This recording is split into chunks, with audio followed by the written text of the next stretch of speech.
Idea হলো ইনসাফ, এটা করতে পারতে হবে। আমি আপনাদেরকে শুধু ভাইয়ের কথাটা রিলেট করি। বাংলাদেশের সব থেকে যেগুলো ভালো স্কুল কলেজ, ধরেন আইডিয়াল, ভিক্টোরিয়াস, অন্যান্য, এগুলো অলমোস্ট সব ঢাকা 8-এর মধ্যে।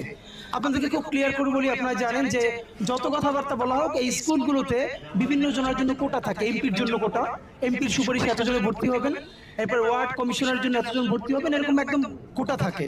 রাশেদ খান মেনন দেখেন, এরা আজীবন খুবই বলেছে কি আমরা শ্রমিকের রাজনীতি করি, আমরা ইনসাফের রাজনীতি করি, এরকম বলতো রাশেদ খান মেননরা। রাশেদ খান মেনন যখন এই ঢাকা 8-এর এমপি ছিলেন, ভিকারুন্নেসায় এমন কোনো মানুষ নাই যে তাকে টাকা দিয়া তারপরে এরকম ভর্তি হয় নাই।